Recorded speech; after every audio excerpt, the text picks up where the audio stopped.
Good morning, church family. Today I want to talk about something.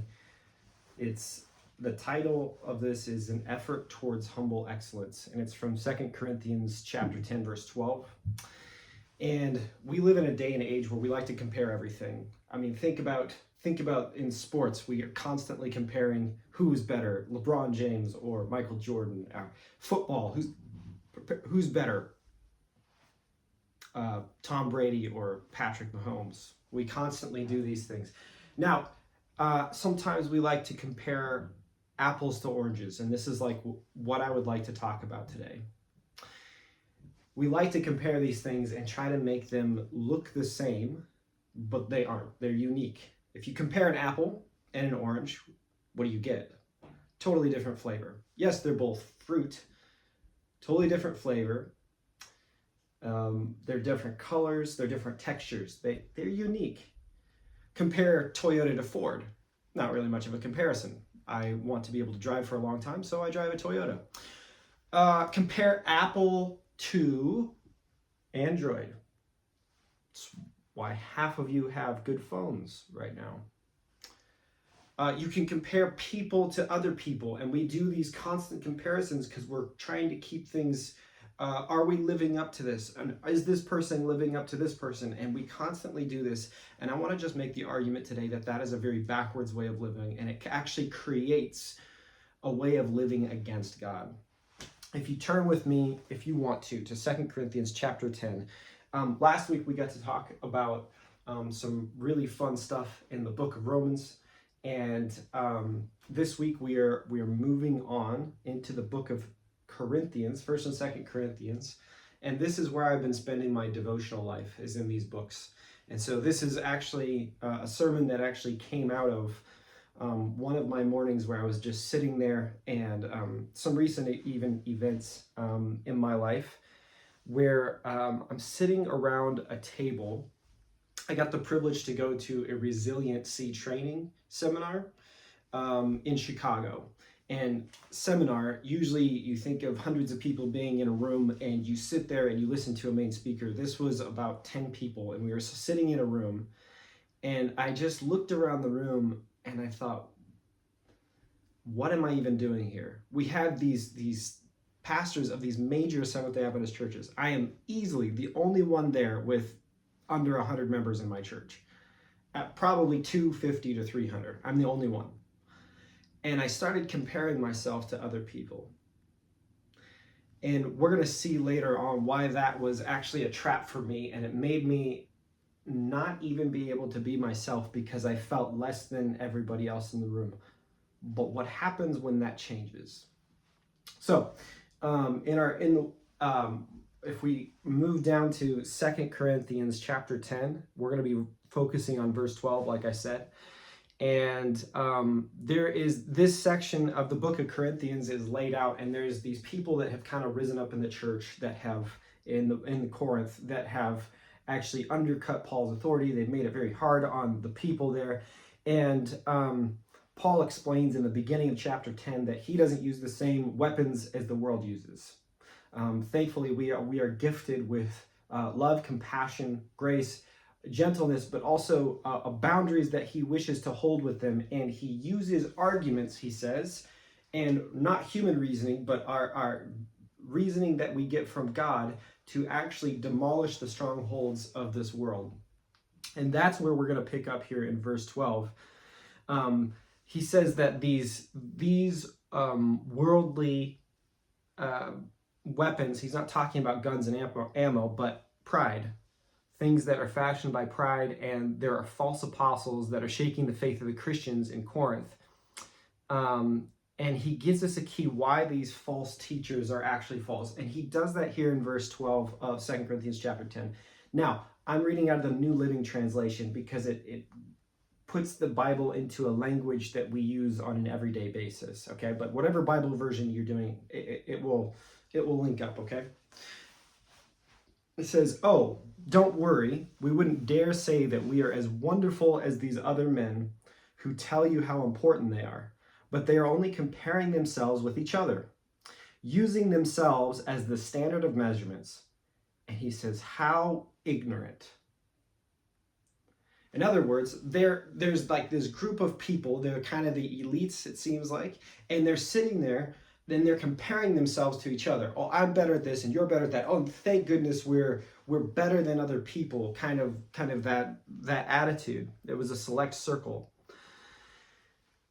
See, the problem is here that Paul points out is that they're looking at other human beings similar to them as their standard of measurement. Now, before we go, oh, well, we never do that. We absolutely do that. And sometimes we do that not just person to person, but we'll do that organizationally. We'll say, well, at least our church is better than the church down the road. At least we have more truth than they do. At least we don't do what they do. At least we don't believe in eternally burning hell and God said. Sure, there's some merit to that. And I'm thankful that's for some of those things. But here's the thing. If we rest on that, and we actually, it can easily lead us to be very prideful, and pride is something that lays hidden, okay, to the person that has it. It's very, very difficult to deal with because pride wants to hide itself within the human being, and it gives you power in the short term, if that makes sense. Feeling more prideful than the church down the street or than your neighbor across the street, because I would never have a lawn that bad. That's probably how my neighbors feel about me. But, Jim, but here's the problem with that, is that you're judging yourself on a human standard, and we'll see why this actually never really actually works out. We're, you know the story of the Wright brothers, the first people to fly. But what we don't know is that there's another story, actually, someone else, a contemporary of their time. His name was Samuel Langley, and he was the one that was actually supposed to be the initial person to fly. And he's out there, and he went around raising all this money. He went around telling everybody, I'm going to be the first one to fly. I'm much better than the Wright brothers. I'm much better than, all these other people that are doing this stuff. He ended up completely failing because what he was doing was he was just making sure he was better.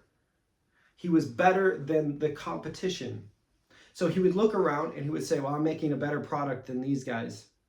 And the Wright brothers, they flew under the radar. I thought of that one this morning in the shower. So anyway, the Wright brothers they're flying under the radar, and he doesn't even see them coming because they're not comparing themselves to the standards of everybody else. They're trying to do something that nobody else is doing in trying to land their plane, not on the ocean where they have to rebuild a third of the plane at least, but they're trying to actually land it on land.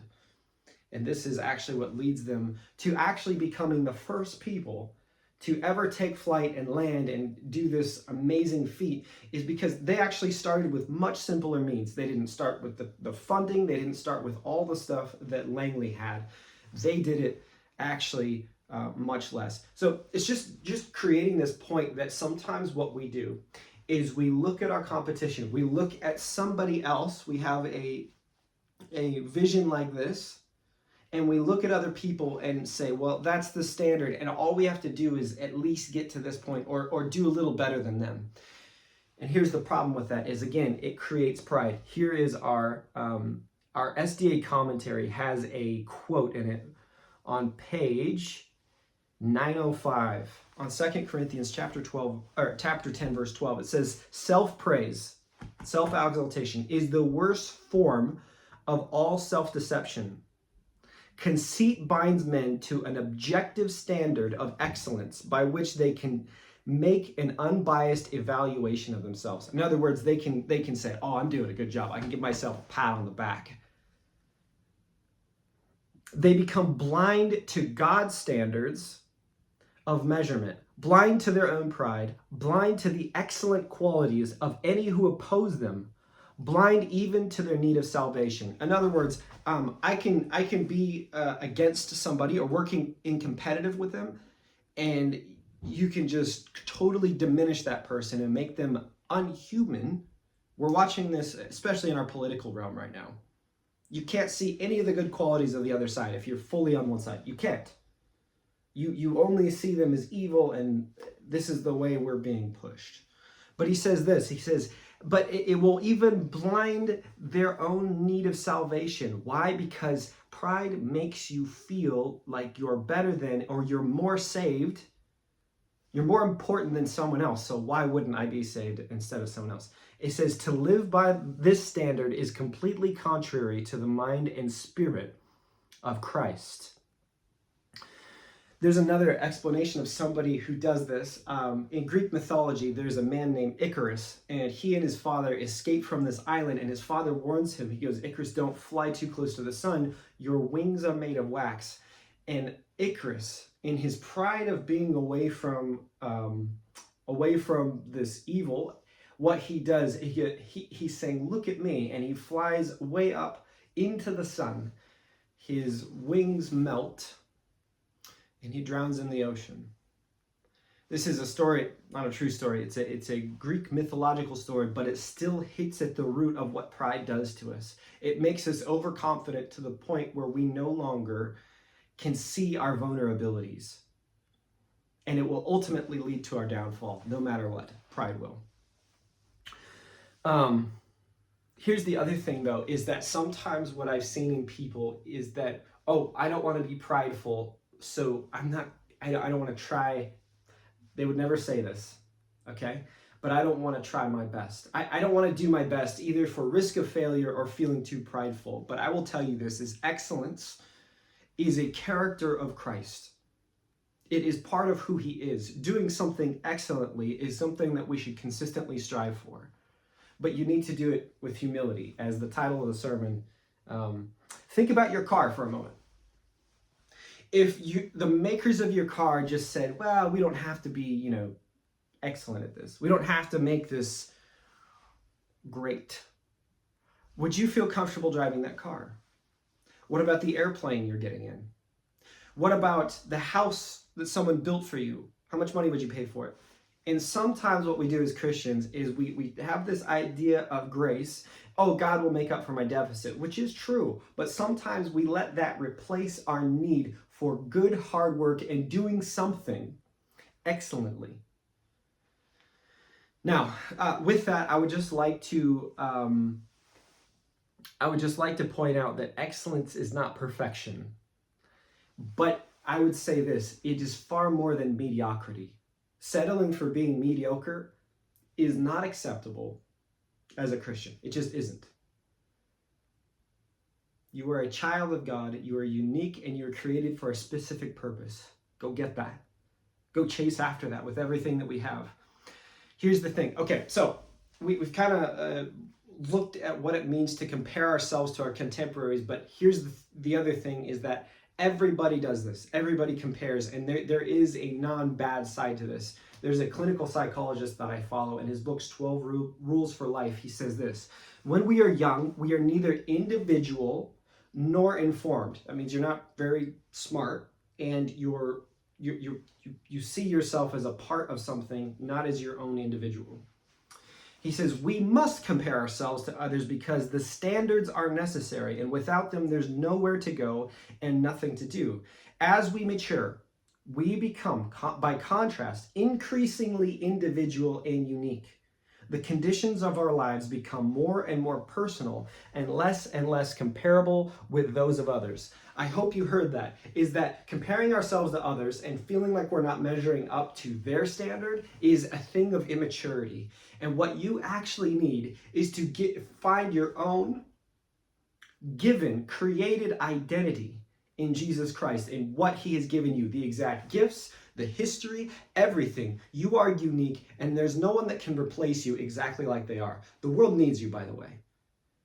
God can use everybody, and we'll see at the end, no matter what your situation, no matter how broken you think you are, he could use you. He could use the very gifts that you have because he's that amazing. But it requires your effort.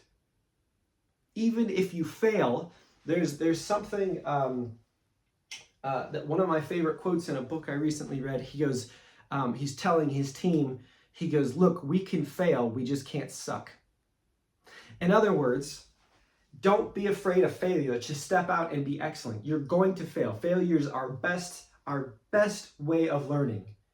You have room to fail. What you don't have the room to do is not try, is to be mediocre. Because essentially you will never become the authentic self that you were made to be. We need to compare ourselves only to two people. This is my argument. He makes, the clinical psychologist, I mean, he believes in God somewhat, but it's unique. I would modify what he says. He would say, compare yourself to one person.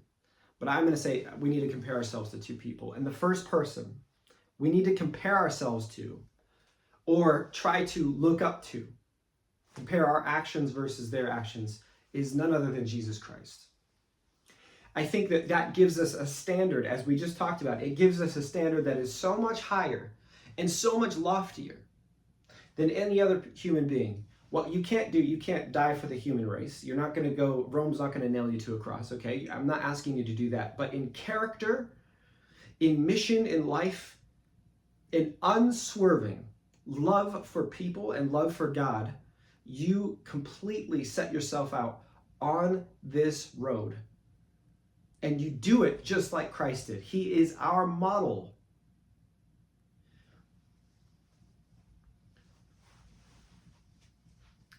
Here's the thing, is that his character and how he loved his enemies and his sacrificial love, sometimes when we look at that and we look at ourselves, we can become so full of doubt because we're so far away from it.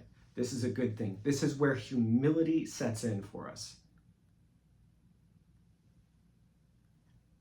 My wife and I had a conversation last night about, well, she goes, well, you can never live up to that.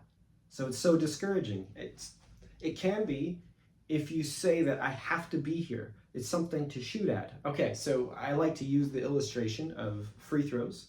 Okay, when you're shooting free throws, the object is to make 100% of your free throws every year.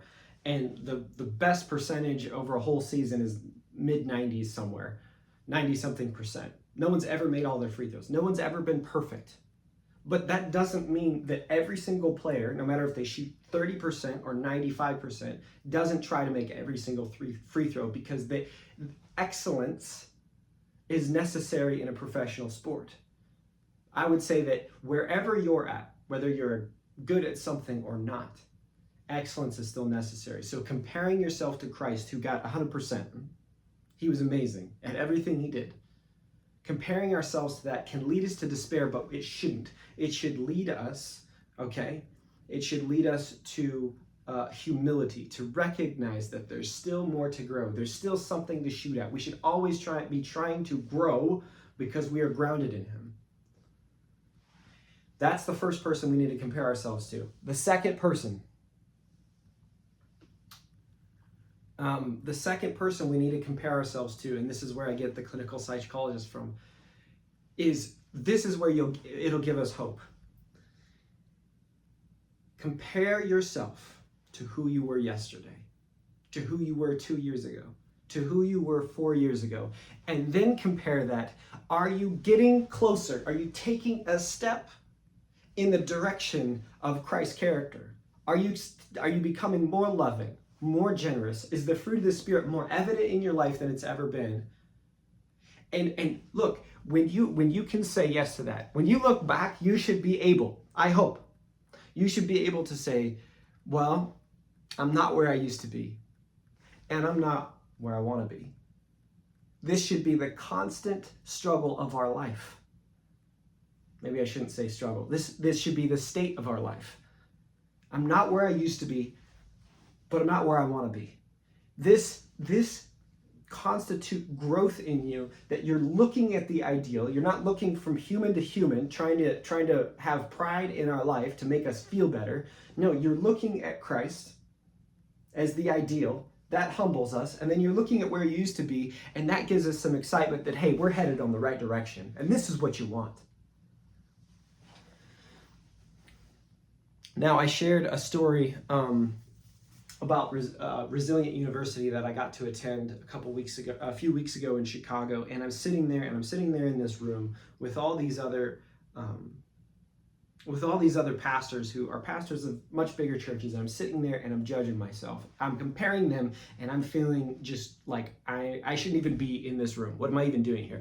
There's a CEO of a major hospital there. I mean, like the lead pastor of Kettering, you name it. They're all sitting in this room, and I'm thinking, what am I doing here? Until the story started coming out of some of the amazing things that they've gone through, but some of the massive tragedies. And there was one man in particular, he didn't speak English, and he shared of a time when he came to this church and everybody blamed him for somebody committing suicide, and then there was a double homicide within the first 2 weeks he showed up. Everybody blamed him for that.